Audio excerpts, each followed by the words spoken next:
ဆက်ပြည့်မယ်ကြောင်းတော့ကျတို့ Greater Physics Chapter 3ဖြစ်နေတယ်ခေါင်းစဉ်တိုင်းတဲ့သေးလေး 3.5 viscosity fluid friction စစ်ပစ်ခြင်းငွေအတွင်းမှာရှိနေတယ်ပုတ်တိုက်ခြင်းဒီကြောင်းတွေကိုဆက်ပြီးလေ့လာကြမယ် Okay most of the fluid are not ideal ones and offer some resistance to motion ရှေ့မှာကျတို့စဉ်းစားခဲ့တဲ့ဟာမှာငွေကို ideal laminar fluid လို့ကျတို့စဉ်းစားခဲ့တယ် ideal laminar fluid မှာ viscosity ဟာ0 no viscosity လို့ပြောခဲ့တယ်အဲ့ဒီခါမှာငွေဟာတနေရာစစ်စစ်တဲ့အခါမှာသူ့ထဲမှာရှိတဲ့အလွှာတွေအချင်းချင်းကြားထဲမှာပုတ်တိုက်မှုတွေရှိတယ် ideal fluid မှာကျတော့ပုတ်တိုက်မှုတွေမရှိဘူးယူဆခဲ့ကြတယ်အခုအလွှာတွေကြားမှာရှိတဲ့ပုတ်တိုက်မှုဟာဒီငွေရဲ့ဆေးဖြစ်ခြင်းကြောင့်ဆိုတဲ့အကြောင်းကိုဆက်ပြီးလေ့လာမယ်တကယ် reality ငွေရဲ့အကြောင်းကိုလေ့လာတော့မယ် most of the fluid are not ideal one ငွေအများစုဟာစံပြုငွေအမျိုးအစားမဟုတ်ဘဲနဲ့ offer sun resistant to motion သူတို့ရွေရှားတဲ့အခါမှာအလွှာချင်းချင်းကြားမှာပုတ်တိုက်မှုတွေတနည်းအားဖြင့်တလွှာနဲ့တလွှာရွေရှားခြင်းကိုစန့်ကျင်ခုခံမှုတွေရှိတယ် Okay let's go ဒီပုံမှာဆိုလို့ရှိရင်ဒီချိန်ငွေနှစ်ခုကိုပြထားတယ်လွယ်ကူအောင်နဲ့မျက်လုံးနဲ့မြင်တာပြောမယ်ဆိုတော့ဒါစီပေါ့နော်ရောင်လေးလှလို့ပါစီနဲ့တူလို့ဒီကောင်ကတော့ဗဒါလိုပုံစံမျိုးပေါ့စီကိုတွန်းချလိုက်တဲ့အခါမှာစီရဲ့စစ်စစ်မှုနဲ့ဗဒါကိုတွန်းချလိုက်တဲ့အခါမှာဗဒါရဲ့စစ်စစ်မှုမတူညီတာကိုပုံမှာရှင်းရှင်းလင်းလင်းတွေ့ရတယ်အလွှာတွေစီးဆင်းဖို့အတွက်စန့်ကျင်တဲ့ခုခံမှုရှိရဆိုတဲ့အကြောင်းကိုဒီပုံလေးမျက်လုံးနဲ့မြင်စေချင်လို့ပြောတာ Okay let's go The resistance of fluid motion is like an internal friction analog to friction when a solid moves on a surface ငွေရဲ့ရွေရှားမှုကိုစန့်ကျင်ခုခံတဲ့အားဆိုတာလေအလွှာတွေကြားထဲမှာရှိတဲ့ internal friction ပါပဲဒီ internal friction ကို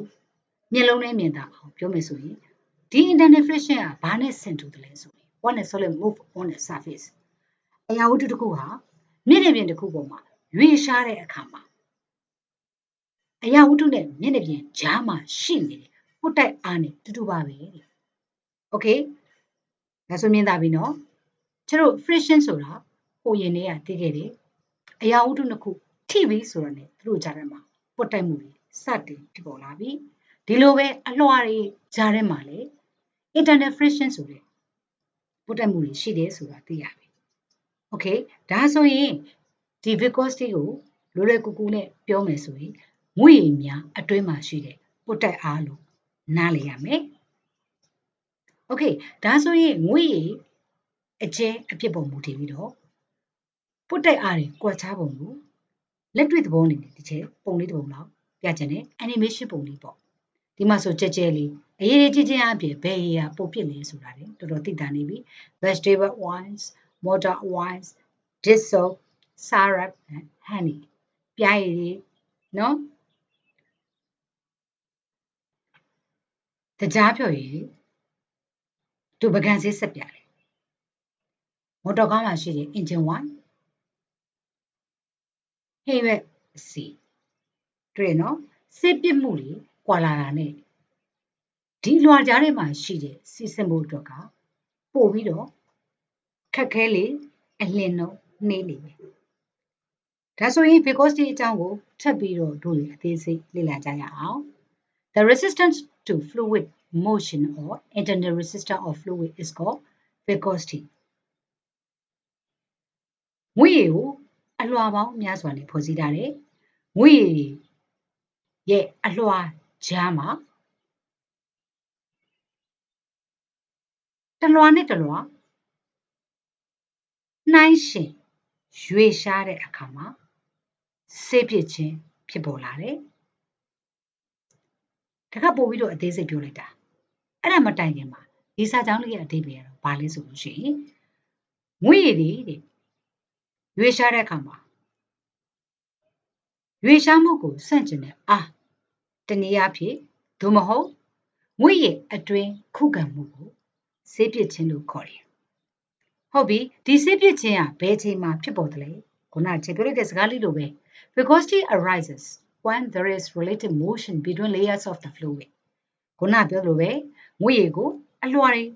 များစွာနဲ့ဖွဲ့စည်းထားတယ်ရွေးရှားတဲ့အခါမှာအလွှာလို့ပြောပြီးဆိုတွေကတစ်လွှာနဲ့တစ်လွှာမှာမတူညီတဲ့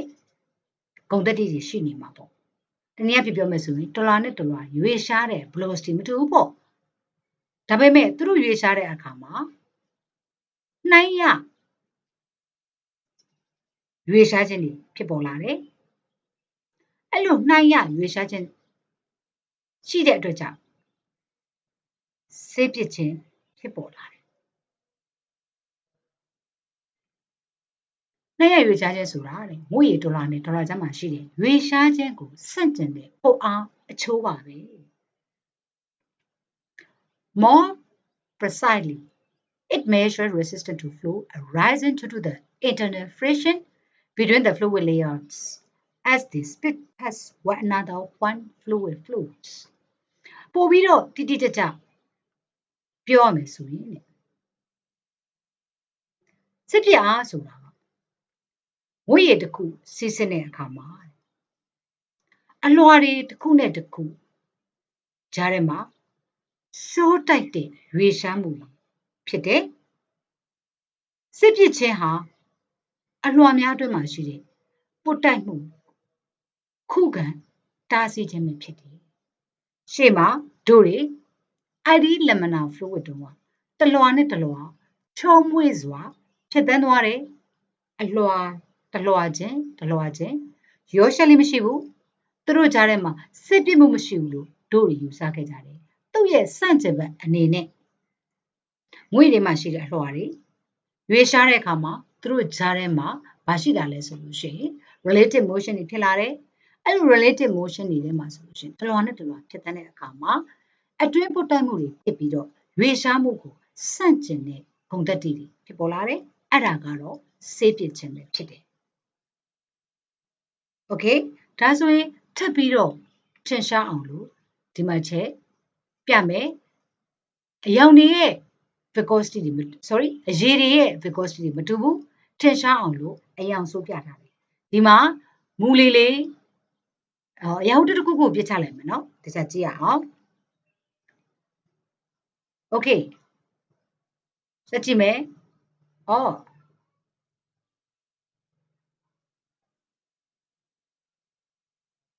ဒါဆိုရင်ရှင်းရှင်းလင်းလင်းသိတာမှာပေါ့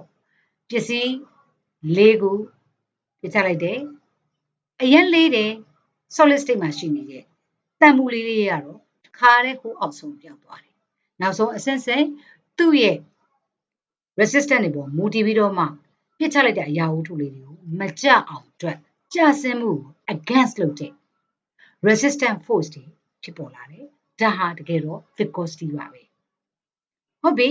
ဒါဆိုရင် viscosity မှာတွေကျွန်တော် fluid viscosity ရှိမယ် gaseous viscosity တွေရှိကြမယ်ဒါကြောင့်ကျွန်တော်လေ့လာနေတဲ့ viscosity of fluid ကိုဆက်ပြီးအသေးစိတ်လေ့လာရအောင်ခုနကကြတော့ viscosity ကို generalize အနေနဲ့ပြောသွားတာဖြစ်တယ် viscosity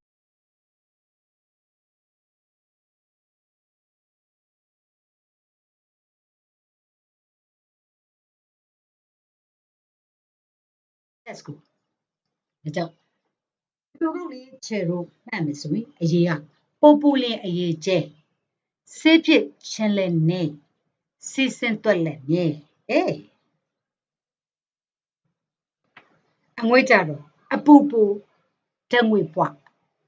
ပိုစစ်ပြည့်၍စီနှုံးကြကိုကြပြလေးစာလေးပုံမြုပ်တင်မြောက်လေးဆက်ပြီးသင်ရတာဟိုဒီချက်ပြောနေတာโอเค